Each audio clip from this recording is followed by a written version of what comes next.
ఇప్పటికీ చూడండి ఇంకా రాజులు కుప్పలు పోసి ఉన్నాయి. నాకు జిల్లా యంత్రాంగం మీద ముఖ్యంగా కాంగ్రెస్ పార్టీ నాయకుల మీద ఒకలాంటి బాధ అనిపిస్తుంది. ఆడు 10 ఏళ్ళు ఆడు ఇట్లనే సతాయించిండ్రా బాబు అంటే వీళ్ళు వచ్చినాక కూడా ఘోరంగా ఉంది. ఎందుకు కొనుగోలు చేయలేదు? ఇది 10-15 రోజులే కోసేయి పోతే ఒక్కొక్క లారీ 20 రోజులు ఉంటుంది. ఆడ 12 లక్షల మెట్రిక్ టన్నులు ఈ జిల్లాలో పంట వచ్చిందని చెప్పి స్పష్టంగా జిల్లా యంత్రాంగం చెప్పింది. ఇవ్వలటి వరకు అంటే నిన్న సాయంత్రం వరకు 8,60,000 మెట్రిక్ టన్నులు కొన్నారు. ఇంకా 3 లక్షల సుమారు 30 నుంచి 40 వేల మెట్రిక్ టన్నులు పంట రోడ్ల మీద ఉంది. మరి ఏం చేస్తున్నట్టు? పెద్ద పెద్ద చెప్తున్నారు అందాల పోటీలు నిర్వహిస్తున్నాము, అది నిర్వహిస్తున్నాం, ఇది నిర్వహిస్తున్నాం అని చెప్పి. మరి అంత చేసిన వాళ్ళు ఈ పంట ఎందుకు కొట్టలేరు? బోనస్ గంగలవాడని ఇలా పండించుకున్న పంటకు ధర దిక్కులేదు. ఇదే తాండాకు సంబంధించిన ఒక రైతు లారీ వేసి పంపిస్తే 20 రోజులు లారీ ఉందట. నిన్న ఆ సొసైటీ CEO దగ్గర లారీ పెట్టుకొని కూర్చున్నాడట. 20 రోజుల తర్వాత లారీ వాపస్ వచ్చింది. 8 కిలోలు క్వింటాల్కి 8 కిలోల కడత ఇగో ఈడగో తీసారు. నేను అడుగుతున్నాను, అయ్యా కలెక్టర్ గారు, ఏమైంది? యంత్రాంగం ఏమైంది? కొత్తగా కాదు కదా, పంట కొనుడు కొత్తగా కాదు కదా, ఎంతుందో మీకు తెలుసు కదా.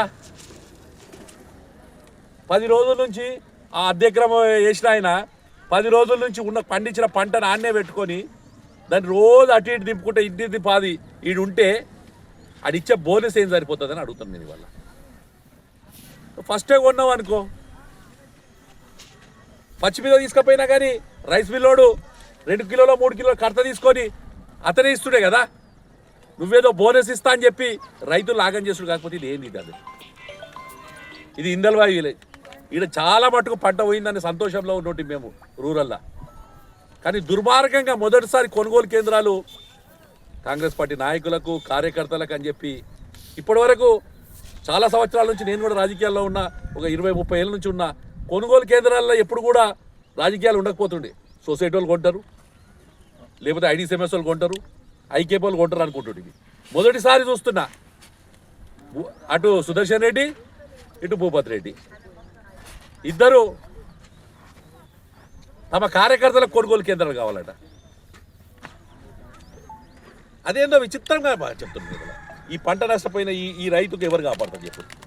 ఈ రైతుకు మొలకలు ఎత్తాయి. దీనికి పంటకు ఆయన కష్టపడుకొని పంట పండించుకొని ఇలా ఎవరు కాపాడాలి చెప్పు? దీన్ని అతన్ని ఎవరు కాపాడాలి? భూపత్ రెడ్డి కాపాడతాడా? సుదర్శన్ రెడ్డి కాపాడతాడా? రేవంత్ రెడ్డి కాపాడతాడా? ఎవరు కాపాడతారు? సొసైటీలు అడిగితే DCC బ్యాంక్ అడిగినా, IDCMS అడిగినా ఫస్ట్ టైం చూస్తున్నానే మా చరిత్రలో, ఇన్నేళ్ళ చరిత్రలో మమ్మల్ని పక్కకు పెట్టి ఐకేపీలకి ఇయ్యూరి ఇక్కడ చెరుకు రైతు ఉత్పత్తిదారు సంఘాలని చెప్పి అటు దరిపల్లి కానీ, ఇటు డిచ్పల్లి కానీ, అటు జక్రాన్పల్లి కానీ కొన్ని దగ్గర రైతు ఉత్పత్తి సంఘాలు పెట్టుకొని వాళ్ళు కూడా కొంటుర్రి. వాళ్ళకి ఇయ్యలేదు సార్ రాజకీయం చేయవచ్చు. అలా అన్ని పార్టీలలో ఉంటారు రైతుల్లా. అన్ని పార్టీలోకి ఇచ్చిన కాంగ్రెస్ వాళ్ళకి ఇచ్చుకుంటాం. నేను ఇవాళ కలెక్టర్ గారికి చెప్తున్నాను, 4-5 రోజులే కంటిన్యూషన్ వర్షం పడుతుంది. ఒక్క జిల్లా అధికారి, ఈ సంబంధించిన అధికార పార్టీ నాయకులు నిన్న PCC అధ్యక్షుడు బర్త్డేలో తిరిగేదేదో గిడ తిరిగితే మంచిగా మహేష్ మనోడే. కానీ తిరిగితే గిడ తిరిగి రైతులను ఆదుకుంటే వాళ్ళు కడుపు చల్లకుండా అని చెప్పి మహేష్కే తీరుస్తుంది కదా. నేను ప్రభుత్వాన్ని డిమాండ్ చేస్తున్నా, అలా జిల్లా యంత్రాంగం డిమాండ్ చేస్తున్నా. చాలా జరిగింది, ఇంకా స్పందించలేని పరిస్థితి. 8 లక్షలు క్వింటాలు కొన్నాం అని చెప్పి రూమ్లో పడితే వదిలేది లేదు. DCO గారు, జాయింట్ కలెక్టర్ గారు, కలెక్టర్ గారు, సివిల్ సప్లై ఆఫీసర్స్ అందరూ బాధ్యత వహించాలి. ఈ రైతుకు న్యాయం చేసేదాకా వదిలేది లేదు.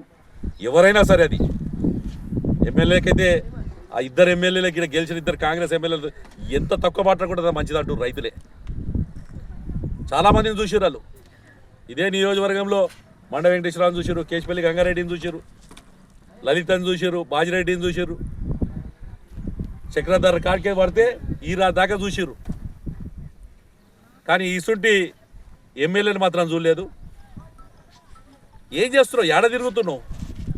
రా పొలాలకు పంట పొలాల దగ్గరికి రా, ఎన్ని ఉన్నాయో అంది లేవట్టేట్టు చూడు.